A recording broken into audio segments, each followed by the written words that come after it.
hay la cepa productora de toxinas que puede ser eso.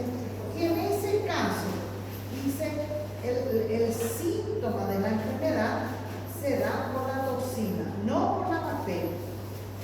Uno de ellos dice, luego se llama así, síndrome de la piel escaldada estafilocócica. Lleva también el nombre de la enfermedad de Ritter, ¿verdad? Dice así, en este caso, las bacterias colonizan la nariz de niños pequeños. ¿Por qué no dan adultos? Porque la mayoría de los adultos ya tenemos anticuerpos contra esta toxina, pero los chiquitos no.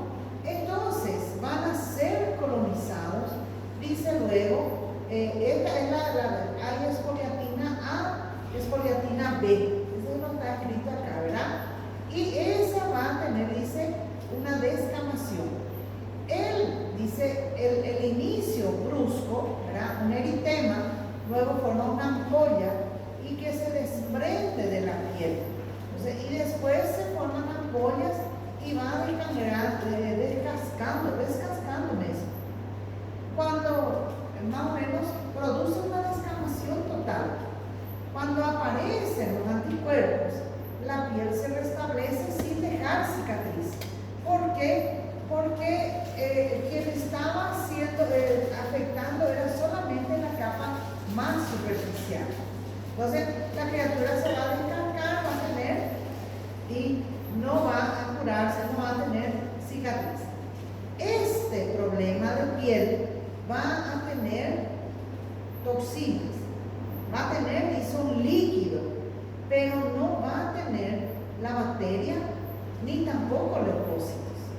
Entonces, cuando tenemos pacientes así, nada más llanta va a hacer cultura de aquí, porque va a dar negativo. Acuérdense, quien está descascando es la toxina. Miren nomás este recién nacido, cómo se descasca. ¿Cuál hizo eso? No, quando ele nasce assim é outra coisa, né? No es otra cosa. Outra coisa. Este no se ve, él fica a veces totalmente y se levanta. Parece que descasca mesmo. Doutora, não é o mesmo que fogo selvagem? No, no es, ¿verdad? Es porque aquí en la bacteria, claro, hay que hacer diagnóstico diferencial con eso. Mas como afecta geralmente criança pequena, entonces va a tener. ¿Cuál es el problema? Bom, si en una semana aparece y a pele se restabelece, todo bien. El problema es que al quedar descascado puede haber infecciones secundarias, bacterias, otras bacterias que aprovechan y hacen la infección. Porque ustedes saben, la primera barrera es la piel intacta. Desapareció la piel, ahí uno se vuelve sensible a todo. Y ahí tenés esta infección. Por ejemplo, esto ya no es de la piel, es ya una infección secundaria por otras bacterias. Entonces, lleva así. En este caso, miren bien cómo se descasca todo. ¿Cuál es el peligro entonces? Una infección bacteriana secundaria que va a dar. Y generalmente los chiquitos que llegan al hospital ya llegan con múltiples, porque a mãe ainda não sei para que coloca um monte, pois já é sujo. E aí já se infecta e é um problema. Aí já tem que tratar com antibiótico e tudo, ¿verdad? Então, esta é... Isso, a doutora podia dizer que são oportunistas, começa com um e as outras vão se aproveitando, não é? No, no es oportunismo, no es apenas colonizar por una cepa que produce esa toxina. Toda la cepa no, somente a quien produce la toxina va a causar eso. Sí. Entonces eso puede causar lo que se llama intoxicación alimentaria. Y acá ustedes van a tener que hacer, les voy a explicar porque es la diferencia entre intoxicación y infección. En la intoxicación, dice, la que causa la diarrea es la toxina. En el caso de este, por ejemplo, dice, el alimento ya se contamina por algún portador y se queda, la bacteria crece en ese alimento y produce la toxina. En realidad son varias enterotoxinas, A, B, C, y dice que estimulan la respuesta inflamatoria. Entonces, el paciente cuando se infecta, ya come la comida con la toxina. Y la toxina es termoestable. ¿Qué es eso? Você esquenta y ella no es afectada. Termolábil es cuando al calentar ya se descompone la toxina.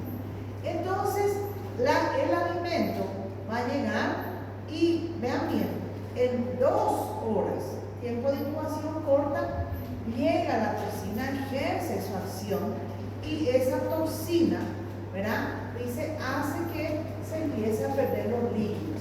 Entonces van a tener una diarrea líquida, porque esa toxina estimula solamente, ella no está bañando, ella no es una citotoxina, ¿verdad? Es una toxina que estimula la pérdida de líquidos. Puede haber vómitos, pero generalmente la intoxicación alimentaria es autolimitada. No se come, te diarrea, en 2 días ya se solucionó, pasó, ¿verdad? Y no hay problema. ¿Qué alimentos? Sanduíches, ¿verdad? Hace unos años tuvimos en Ciudad del Este, ¿verdad? Un brote de diarrea, ¿verdad? Y todo lo que tuvieron diarrea tomaron una cierta marca de leche. Ahí ellos analizaron eso y era, ¿verdad? Dice luego, el cultivo del paciente era líquido, pero en la leche estaba la bacteria, ¿verdad? Estaba también la toxina, la bacteria productora de toxina. Entonces ahí ellos se fueron y vieron, bueno, aquí todavía hay dirán, pero no se pasteurizó, sí, pero la toxina es termoestable. Pasteurizar, que calentar a 80 grados, la toxina quedaba. Y fueron en el camino, al final, una de las granjas que daba leche tenía un ordeñador eléctrico que estaba contaminado con cepas de aura productora de toxina.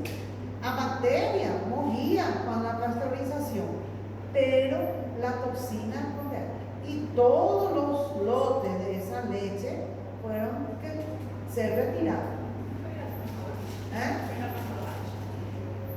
No te entiendo.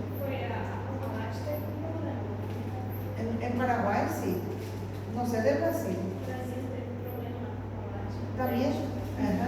Entonces, pero en Ciudad del Este, que le digo, una leche, pero no tenía eso. Entonces, a veces va a dar, por ejemplo, se puede preparar el alimento, a veces sándwiches, esas cosas, y no se da, pero acuérdense, tiene que haber factores, no se prepara los sándwiches y pica a temperatura ambiente, ¿verdad? Entonces, eso favorece que la bacteria crezca y produzca la toxina. Y dice luego, la toxina no da mal olor ni mal aspecto. Algo se come un alimento y parece que está bien, solo que vas a tener una diarrea. Acuérdense en eso, ¿verdad? La diarrea va a ser líquida y no va a haber bacterias. Por eso el cultivo de la diarrea va a ser negativo. Si você quer saber onde está a bactéria, tem que procurar en el alimento, ¿verdad? En el alimento es donde está eso. O a veces, tem muitos queijos na Itália que são proibidos de vender fora de lá, que são altamente intoxicados. y eso es una Aquele intoxicación. gorgonzola não se faz assim também? No, el gorgonzola es fermentación, todo, ¿verdad? De la Eles bacteria. colocam um tipo do queijo, Eu que é morava uma em bactéria frente, de doutora, doutora, eu morava em frente a uma creche. Meu apartamento é em frente a uma creche do Brasil. E as crianças só vinham pegando em pepino. Um rapaz que deixava o leite na creche que vendia, simplesmente ele não lavava as tetas da vaca, o peito. E descobriu que era isso, por isso que pegava em pepino e um ia passando para outro. Porque era na mesma faixa, só porque não lavava o peito, tirava a sujeira dele, tirava. E pronto, aí descobriu, aí deixou comprar lá na granja. Era um sítiozinho. No, Só por isso. hay historia de estafilococo, hay mucho, ¿verdad? Pero en el alimento, acuérdense, intoxicación por enterotoxinas. Ahora, hay otro tipo de diarrea que dice luego cuando porque acuérdense, tenemos el intestino, ¿verdad? Y dice luego, en el intestino grueso, quien manda son los gram negativos. Puede ter cocos positivos, pero acá quien manda son los gram negativos, ¿verdad? Anaerobios o facultativos.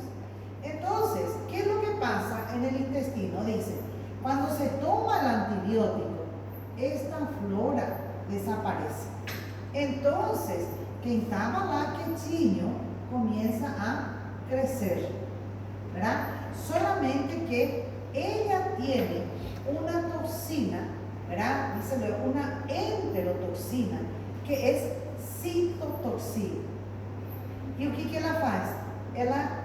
Citotoxina destruye estas células. Entonces va a haber una inflamación, va a haber diarrea. Lo que hay, la diarrea va a tener muco, pus, leucócitos y sangre, ¿verdad? Ahí sí el cultivo va a ser positivo, ¿verdad? ¿Por qué? Porque la bacteria está en el intestino, generalmente asociado al uso de antibióticos y a la alteración de la microbiota normal. Entonces, los estafilococos ahora pueden causar intoxicación con el alimento o pueden causar una enterocolitis debido al sobrecrecimiento, ¿verdad? Y a la proliferación en el intestino, asociado a algo que modificó ese equilibrio de la microbiota intestinal. ¿Por qué les digo eso? Porque dependiendo del caso, los cultivos pueden dar o positivo, en el caso de esto, o negativo. Pero ustedes me dicen, ¿y cómo que a gente vai saber que es una intoxicación? Hay para buscar las toxinas en las heces, ¿verdad? Las enterotoxinas. O en cualquier caso, puede ser, como les dije, busquen el alimento. Porque en el alimento va a estar la bacteria. Entonces, son los dos casos que puede ser la diarrea por Staphylococcus aureus. Y por último, esta enfermedad que se llama síndrome del shock tóxico estafilococcus, producida por esta toxina, vean bien, TSST1, ¿verdad? Es una enfermedad, ¿verdad?, localizada de cepas. ¿Qué pasa ahí? Bueno, la toxina que nosotros tenemos dice así, el Staphylococcus que está, y miren bien dónde comienza, dice, puede ser una herida o puede ser vaginal, porque ya hubo casos de mujeres que usaban ese tampón interno, ¿verdad? Y ese ambiente, dice luego, en un pH favorable, hace que el estafilococo prolifere y produzca la toxina. Vamos a suponer la toxina TSST1. Esta toxina pasa a la circulación, es absorbida. ¿Y dónde ella se libera? En nuestro sistema, nosotros tenemos un tipo de célula que se llama linfocito T. Y este linfocito T, él recibe el antígeno del macrófago. Vamos a suponer, el macrófago viene, le presenta a este y activa esta respuesta. Él entonces dice que produce citocinas y activa al linfocito T citotóxico, linfocito B, produce anticuerpos, ¿verdad? Esto es lo normal. Entonces, él recibe es activado y una respuesta normal. Esta toxina, ¿qué la hace? Él engana ese linfocito T y viene y se liga a él. Pero el mensaje que él recibe es que hay una infección grave, súper antígeno. Entonces, el activado, ¿qué hace? Produce muchas citoquinas, factor de necrosis, ¿verdad? Esto, gente, va a llevar a una super respuesta inflamatoria descontrolada. Y ahí entonces el daño va a ser por las citoquinas y las interleucinas que él lleva, ¿verdad? Entonces, ¿cómo actúa la toxina del shock tóxico? Como super antígeno, estimulando las respuestas descontroladas del linfócito. ¿Dónde ella actúa? Se actúa sobre el linfócito T, y este linfócito T estimula respuestas inflamatorias descontroladas, exageradas, y eso lleva al shock, ¿verdad? ¿Qué es el shock? De tanta citocina, el cuerpo, el sistema inmunológico piensa que hay una gran infección y empieza a hallar factor de necrosis, ¿verdad? Factor de coagulación. Hay una situación que se llama coagulación intravascular diseminada. Hay respuesta y de tanto inclusive lleva al shock. Shock por tormenta de citocinas, falencia renal, falencia hepática, pérdida de la memoria y muerte. ¿Verdad? Entonces, y es difícil de diagnosticar. ¿Saben por qué? Porque llega, él empieza, dice luego, esta edad se debe a la liberación de toxinas, ¿verdad? La enterotoxina, capacidad de comportarse como superantígeno, produciendo una estimulación de células T con una respuesta exuberante descontrolada, con una excesiva liberación de interleucinas. Para que la enfermedad se produzca, la persona debe ser colonizada o infectada por la cepa que produce esa toxina y debe carecer de un nivel adecuado de anticuerpos para eso. Más afecta a criaturas y mujeres, ¿verdad?, que no tienen anticuerpos. La gran mayoría también, dice Láncelo, tiene ya anticuerpos. Y comienza con una alteración, parece una febrícula, todo, y empieza a aparecer este rash, ¿verdad? Hay algo que no está mal, dice. Lo que sí que cuando llega al tercer día, a veces llegan al hospital ya con pérdida de la conciencia, ¿verdad? Hay un tipo de respuesta exagerada que se conoce con el nombre de púrpura fulminante, con lesiones purpúricas en la piel con fiebre. Entonces, eso va a lleva, ¿verdad?, dice luego, a una descontrol. Miren un poco esto, ¿verdad? Una coagulación. Es la quiebra ya fruto de la coagulación intravascular diseminada con una necrosis epidérmica, ¿verdad? Acá también miren, el síndrome del shock, una infección fatal. Miren la infección de las partes blandas y que puede llevar a la muerte, ¿verdad? El paciente llega a eso. El detalle que atiendan bien. En este tipo de shock, la paciente va a estar bien. Solo que de repente empezó y estaba infectada con esa toxina, ¿verdad? Ahora, eso va a servir para diferenciar lo que voy a hablar la semana que viene de los estreptococos piones. Entonces, porque él tiene también síndrome de shock tóxico estreptotóxico. Aquí es estafilococos, ¿verdad? Entonces, fulminante, sí. A veces es horrible, ¿verdad? Por ejemplo, así. Cuando una vez yo recuerdo una señora de 39 años, tenía esos cuadros, y a gente fue, eso que en aquella época era época de fiebre amarilla, si no me equivoco. Entonces, todo era sospecha de fiebre amarilla. Solo que ya, no ves, eso aquí no es fiebre amarilla te amarelo, la verdad tiene que tener ictericia. Pero los médicos vieron, y lo que sí que llegó, y ya fue fulminante y falleció. ¿Saben dónde también puede haber problemas? Cuando se hace abortos, porque los abortos son ilegales aquí. Se hacen en clínicas clandestinas. Entonces, cuando cuando se infecta con una cepa, y ahí puede producir una septicemia y a veces también llegamos a este punto. Un shock por exotoxinas. En este caso sería shock por la estafilococcus.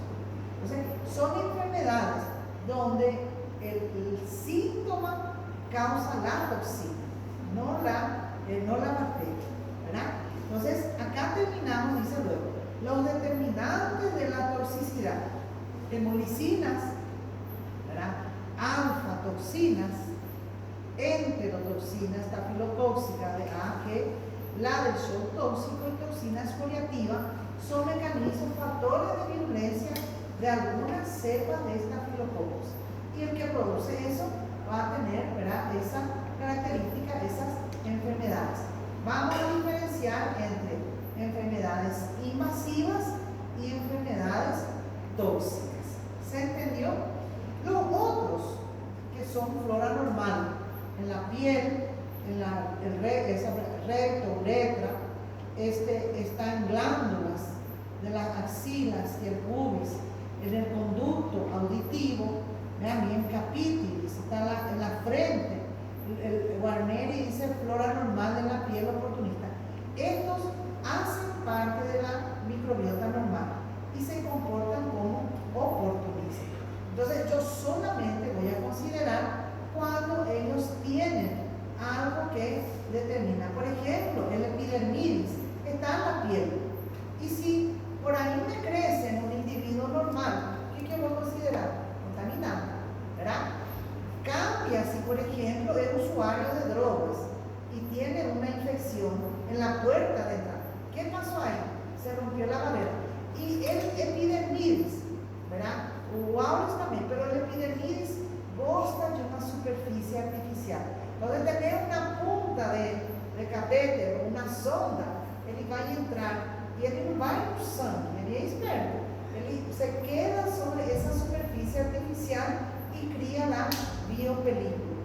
Por eso dice, al epidermidis se le conoce como un patógeno moderno, porque él goza de todo que hay artificial. Hoy en día no hay válvulas. ¿Cómo se llama? Cuando hoy en día se usa mucho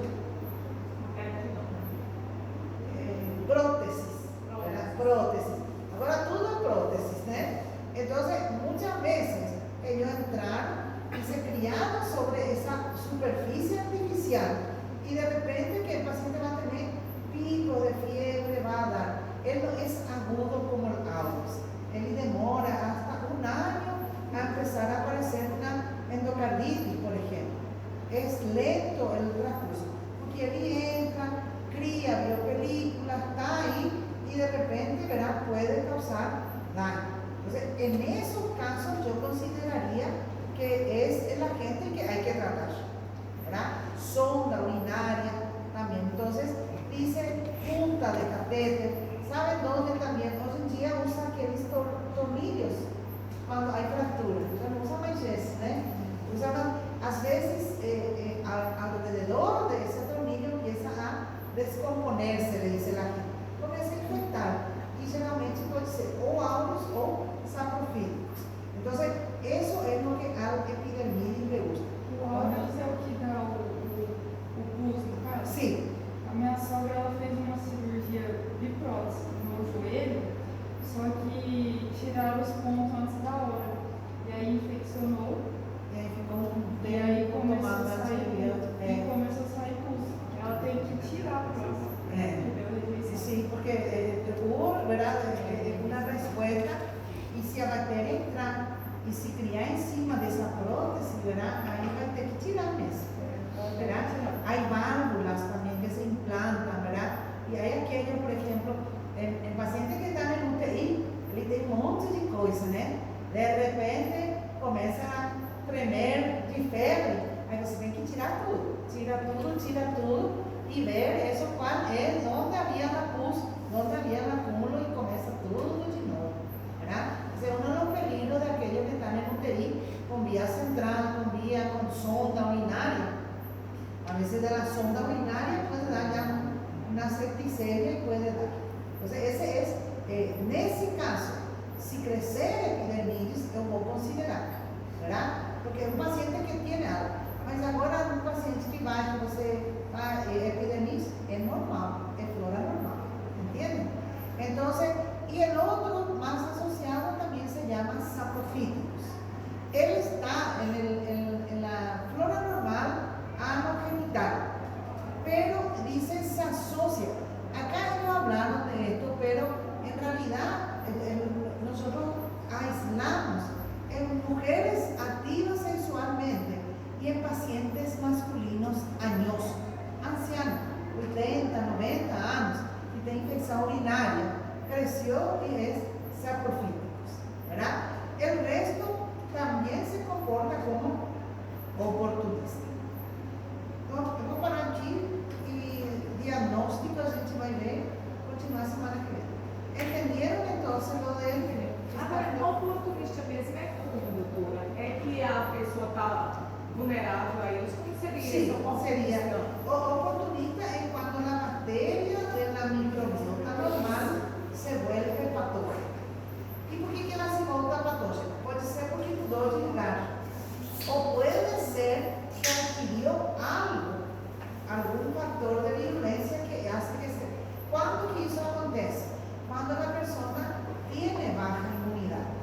Porque en personas normales, cuando se bacteria, por ejemplo, enterococo, pasando el intestino, por sangue, el sangre va a combatir, expulsar. Tiene una respuesta rápida. Solo que el paciente inmunosuprimido, cuando tiene una infección, a bacteria pasa no sangue, ¿verdad? Y él no consegue combater, por isso que ele é oportunista. Ah, graças. Porque a gente diz tanto para eu entender. Ajá, no, hay que entenderlo, ¿verdad? Hay que oportunista aprovecha, ¿verdad? Díselo. Y endógena es cuando la infección es por algún miembro de la microbiota normal, ¿verdad? Un citrobacter puede ser, ¿verdad? Só que não é da flora normal, nunca pode causar infecção endógena. Siempre hay una fuente externa. ¿Se entendió?